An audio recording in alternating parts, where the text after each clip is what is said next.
ಆಕಾಶವಾಣಿ ವಾರ್ತೆಗಳು ಓದುತ್ತಿರುವವರು ಚೇತನ್ ಸಿವಿ. ಮುಖ್ಯಾಂಶಗಳು: ಸಂಸತ್ತಿನ ಚಳಿಗಾಲದ ಅಧಿವೇಶನದಲ್ಲಿ 12 ಮಸೂದೆಗಳಿಗೆ ಅಂಗೀಕಾರ. ಉಭಯ ಸದನಗಳ ಕಲಾಪ ಅನಿರ್ದಿಷ್ಟಾವಧಿಗೆ ಮುಂದೂಡಿಕೆ.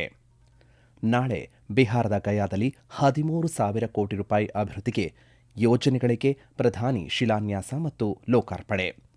ಎರಡನೇ ಮಹಾಯುದ್ಧದ ನಂತರ ಭಾರತ ರಷ್ಯಾ ಸಂಬಂಧ ಸ್ಥಿರ, ಸಚಿವ ಡಾ ಎಸ್ ಜೈಶಂಕರ್.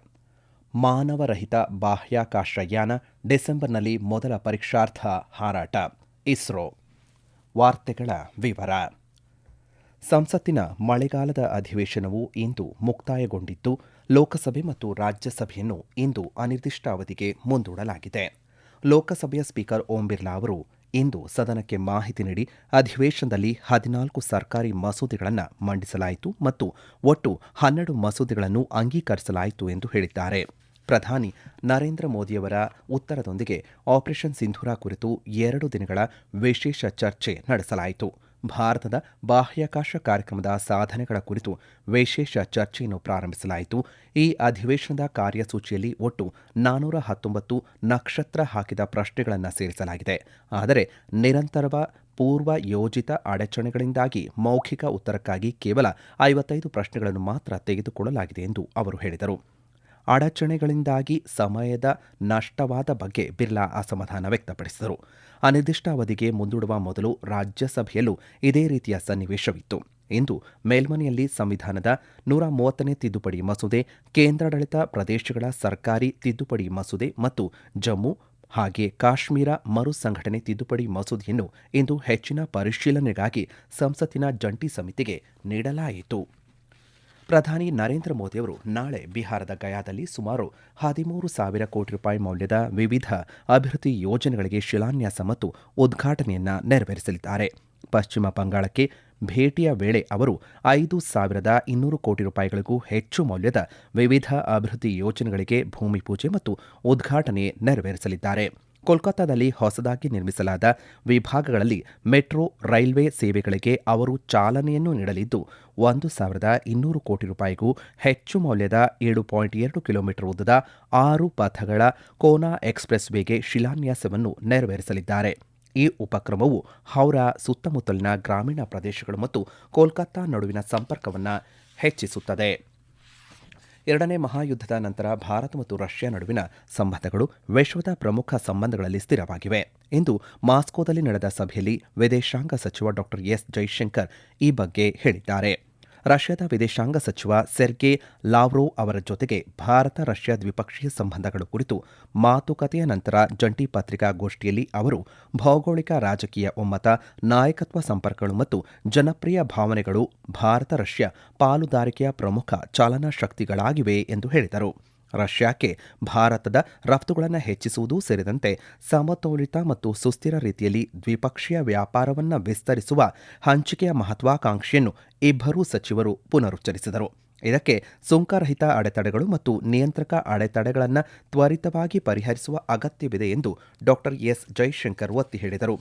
ಔಷಧಗಳು, ಕೃಷಿ ಮತ್ತು ಜವಳಿ ಮುಂತಾದ ಕ್ಷೇತ್ರಗಳಲ್ಲಿ ರಷ್ಯಾಕ್ಕೆ ಭಾರತೀಯ ರಫ್ತುಗಳನ್ನು ಹೆಚ್ಚಿಸುವುದು ಪ್ರಸ್ತುತ ಅಸಮತೋಲನವನ್ನು ಸರಿಪಡಿಸುವುದು ಸಹಾಯ ಮಾಡುತ್ತದೆ ಎಂದು ಅವರು ಈ ಸಂದರ್ಭದಲ್ಲಿ ಹೇಳಿದರು. ರಸಗೊಬ್ಬರಗಳ ದೀರ್ಘಾವಧಿಯ ಪೂರೈಕೆಯನ್ನು ಖಚಿತಪಡಿಸಿಕೊಳ್ಳಲು ಕ್ರಮಗಳನ್ನು ಸಹ ತೆಗೆದುಕೊಳ್ಳಲಾಗಿದೆ. ಭಾರತೀಯ ಕೌಶಲ್ಯಪೂರ್ಣ ಕೆಲಸಗಾರರು, ವಿಶೇಷವಾಗಿ ಐಟಿ, ನಿರ್ಮಾಣ ಮತ್ತು ಇಂಜಿನಿಯರಿಂಗ್ನಲ್ಲಿ ರಷ್ಯಾದಲ್ಲಿನ ಕಾರ್ಮಿಕ ಅಗತ್ಯತೆಗಳನ್ನು ಪೂರೈಸಬಹುದು ಮತ್ತು ಸಹಯೋಗವನ್ನು ಹೆಚ್ಚಿಸಬಹುದು ಎಂದು ಡಾ ಜೈಶಂಕರ್ ಅವರು ಹೇಳಿದ್ದಾರೆ. ಭಾರತದ ಮೊದಲ ಮಾನವ ಸಹಿತ ಬಾಹ್ಯಾಕಾಶಯಾನ ಗಗನಯಾನ್ ಈ ವರ್ಷದ ಡಿಸೆಂಬರ್ನಲ್ಲಿ ತನ್ನ ಮೊದಲ ಪರೀಕ್ಷಾರ್ಥ ಹಾರಾಟವನ್ನು ನಡೆಸಲಿದೆ ಎಂದು ಇಸ್ರೋ ಅಧ್ಯಕ್ಷ ವಿ ನಾರಾಯಣನ್ ಹೇಳಿದ್ದಾರೆ. ನವದೆಹಲಿಯಲ್ಲಿ ಸುದ್ದಿಗಾರರೊಂದಿಗೆ ಮಾತನಾಡಿದ ಅವರು, ಗಗನಯಾನ್ ಉತ್ತಮ ಪ್ರಗತಿಯಲ್ಲಿದೆ. ಸುಮಾರು 7,700 ಪರೀಕ್ಷೆಗಳನ್ನು ಇಲ್ಲಿಯವರೆಗೆ ನಡೆಸಲಾಗಿದೆ. ಉಳಿದ 2,300 ಪರೀಕ್ಷೆಗಳು ಮುಂದಿನ ವರ್ಷದ ಮಾರ್ಚ್ ವೇಳೆಗೆ ಪೂರ್ಣಗೊಳ್ಳಲಿವೆ ಎಂದು ಹೇಳಿದ್ದಾರೆ.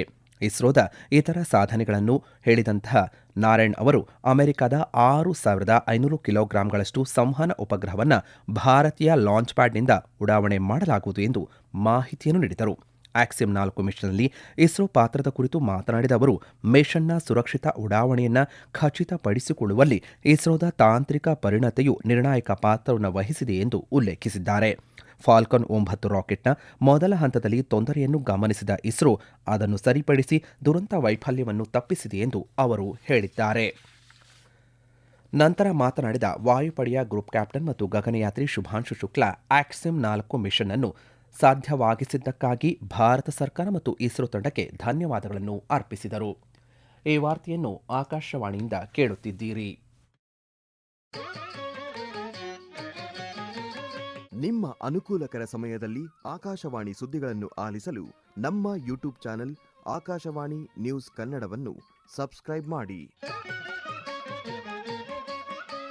ನಮ್ಮೆಲ್ಲ ಕೇಳುಗರು ನಮ್ಮ ಫೇಸ್ಬುಕ್ ಖಾತೆ ಆಕಾಶವಾಣಿ ಆರ್ಎನ್ಯು ಬೆಂಗಳೂರು ಧಾರವಾಡ ಮತ್ತು ನಮ್ಮ ಟ್ವಿಟರ್ ಖಾತೆ @AIR News _ಕನ್ನಡವನ್ನು ಅನುಸರಿಸಿ. ಪ್ರಾದೇಶಿಕ ಸುದ್ದಿ ವಿಭಾಗ ಬೆಂಗಳೂರು ಹಾಗೂ ಧಾರವಾಡದ ಎಲ್ಲಾ ಸುದ್ದಿ ಸಂಚಿಕೆಗಳು ನಮ್ಮ ಸಾಮಾಜಿಕ ಮಾಧ್ಯಮ ಖಾತೆಗಳಲ್ಲಿ ಲಭ್ಯವಿರುತ್ತವೆ. ದೀಪಾವಳಿ ಮತ್ತು ಛತ್ ಹಬ್ಬಗಳ ಸಂದರ್ಭದಲ್ಲಿ ಪ್ರಯಾಣಿಕರ ಅನುಕೂಲಕ್ಕಾಗಿ 12,000ಕ್ಕೂ ಹೆಚ್ಚು ವಿಶೇಷ ರೈಲುಗಳನ್ನು ಓಡಿಸಲು ರೈಲ್ವೆ ಇಲಾಖೆ ನಿರ್ಧರಿಸಿದೆ ಎಂದು ರೈಲ್ವೆ ಸಚಿವರಾದಂಥ ಅಶ್ವಿನಿ ವೈಷ್ಣವ್ ತಿಳಿಸಿದ್ದಾರೆ. ಇಂದು ನವದೆಹಲಿಯಲ್ಲಿ ಸುದ್ದಿಗಾರರೊಂದಿಗೆ ಮಾತನಾಡಿದ ಅವರು ಅಕ್ಟೋಬರ್ 13ರಿಂದ 26ರವರೆಗೆ ಪ್ರಯಾಣಿಸುವವರಿಗೆ ಮತ್ತು ನವೆಂಬರ್ 17ರಿಂದ ಡಿಸೆಂಬರ್ 1ರವರೆಗೆ ಹಿಂದಿರುಗುವ ಪ್ರಯಾಣಿಕರಿಗೆ ರಿಟರ್ನ್ ಟಿಕೆಟ್ಗಳಲ್ಲಿ ಶೇಕಡಾ 20ರಷ್ಟು ರಿಯಾಯಿತಿ ನೀಡಲಾಗುವುದು ಎಂದು ಘೋಷಣೆ ಮಾಡಿದ್ದಾರೆ. ಈ ಹಬ್ಬದ ಋತುವಿನಲ್ಲಿ ಈ ಉಪಕ್ರಮವನ್ನು ಜಾರಿಗೆ ತರಲಾಗುವುದು ಮತ್ತು ಇದು ಹೆಚ್ಚಿನ ಸಂಖ್ಯೆಯ ಜನರಿಗೆ ಪ್ರಯೋಜನ ನೀಡುತ್ತದೆ ಎಂದು ಅವರು ಹೇಳಿದ್ದಾರೆ. ಬಿಹಾರದ ಉಪಮುಖ್ಯಮಂತ್ರಿ ಸಾಮ್ರಾಟ್ ಚೌಧರಿ, ಸಂಸದ ಡಾಕ್ಟರ್ ಸಂಜಯ್ ಜೈಸ್ವಾಲ್, ಕೇಂದ್ರ ಸಚಿವ ಲಾಲನ್ ಸಿಂಗ್ ಮತ್ತು ಸಂಸದ ಸಂಜಯ್ ಕುಮಾರ್ ಝಾ ಅವರೊಂದಿಗೆ ಚರ್ಚಿಸಿದ ನಂತರ ಈ ನಿರ್ಧಾರ ತೆಗೆದುಕೊಳ್ಳಲಾಗಿದೆ ಎಂದು ಸಚಿವರು ಹೇಳಿದ್ದಾರೆ.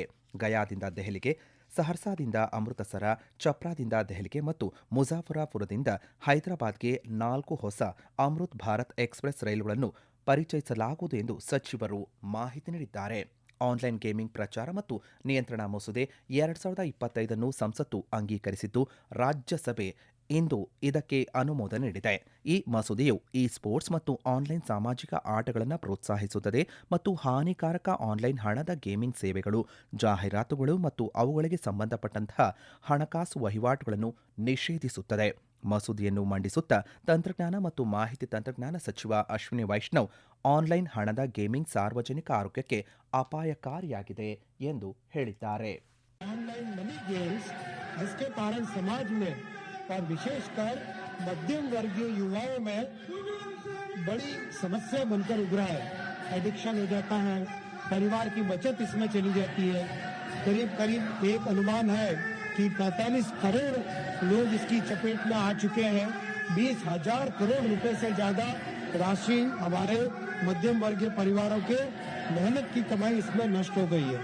ऑनलाइन मनी गेमिंग आज एक पब्लिक हेल्थ रिस्क बन चुका है. माननीय उप सभापति महोदय, ಸಂಸತ್ನಲ್ಲಿ ಅಂಗೀಕರಿಸಲಾದಂತಹ ಆನ್ಲೈನ್ ಗೇಮಿಂಗ್ ಪ್ರಚಾರ ಮತ್ತು ನಿಯಂತ್ರಣ ಮಸೂದೆಯು ಹಾನಿಕಾರಕ ಆನ್ಲೈನ್ ಬೆಟ್ಟಿಂಗ್ ಗೇಮಿಂಗ್ ಅಪ್ಲಿಕೇಶನ್ ಅನ್ನು ನಿಷೇಧಿಸುತ್ತದೆ.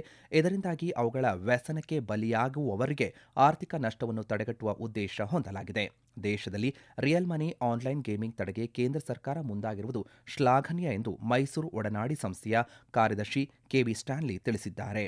ಆಕಾಶವಾಣಿಯೊಂದಿಗೆ ಮಾಹಿತಿ ಹಂಚಿಕೊಂಡಿರುವ ಅವರು, ಕೇಂದ್ರ ಸರ್ಕಾರದ ಈ ತೀರ್ಮಾನ ಕಲ್ಯಾಣ ರಾಷ್ಟ್ರದ ಉತ್ತಮ ನಡೆ ಎಂದು ಸಂತಸ ವ್ಯಕ್ತಪಡಿಸಿದ್ದಾರೆ. ಆನ್ಲೈನ್ ಆಟಗಳ ಚಟವನ್ನು ನಿಗ್ರಹಿಸುವಂತಹ ಒಂದು ಮಸೂದೆಯನ್ನು ಕೇಂದ್ರ ಸರ್ಕಾರ ಸಂಸತ್ತಿನಲ್ಲಿ ಮಂಡಿಸಿ ಅದು ಕಾನೂನು ಆಗಿರುವಂಥದ್ದು ನಿಜಕ್ಕೂ ಕೂಡ ಸ್ವಾಗತಾರ್ಹ, ಮಾನವೀಯವಾದಂತಹ, ಅಭಿವೃದ್ಧಿಶೀಲವಾದಂತಹ ಬೆಳವಣಿಗೆ ಅಂತ ನಾವು ಹೇಳಬೇಕಾಗ್ತದೆ. ಕೊನೆಯಲ್ಲಿ ಮತ್ತೊಮ್ಮೆ ಮುಖ್ಯಾಂಶಗಳು. ಸಂಸತ್ತಿನ ಚಳಿಗಾಲದ ಅಧಿವೇಶನದಲ್ಲಿ 12 ಮಸೂದೆಗಳಿಗೆ ಅಂಗೀಕಾರ, ಉಭಯ ಸದನಗಳ ಕಲಾಪ ಅನಿರ್ದಿಷ್ಟಾವಧಿಗೆ ಮುಂದೂಡಿಕೆ. ನಾಳೆ ಬಿಹಾರದ ಗಯಾದಲ್ಲಿ 13,000 ಕೋಟಿ ರೂಪಾಯಿ ಅಭಿವೃದ್ಧಿಗೆ ಈ ಯೋಜನೆಗಳಿಗೆ ಪ್ರಧಾನಿ ಶಿಲಾನ್ಯಾಸ ಮತ್ತು ಲೋಕಾರ್ಪಣೆ. 2ನೇ ಮಹಾಯುದ್ಧದ ನಂತರ ಭಾರತ ರಷ್ಯಾ ಸಂಬಂಧ ಸ್ಥಿರ, ಸಚಿವ ಡಾಕ್ಟರ್ ಎಸ್ ಜೈಶಂಕರ್. ಮಾನವ ಸಹಿತ ಬಾಹ್ಯಾಕಾಶಯಾನ ಡಿಸೆಂಬರ್ನಲ್ಲಿ ಮೊದಲ ಪರೀಕ್ಷಾರ್ಥ ಹಾರಾಟ. ಇಸ್ರೋ ಇಲ್ಲಿಗೆ ವಾರ್ತಾ ಪ್ರಸಾರ ಮುಕ್ತಾಯವಾಯಿತು. ನಮ್ಮ ಮುಂದಿನ ವಾರ್ತಾ ಪ್ರಸಾರ ನಾಳೆ ಬೆಳಗ್ಗೆ 7 ಗಂಟೆ 5 ನಿಮಿಷಕ್ಕೆ.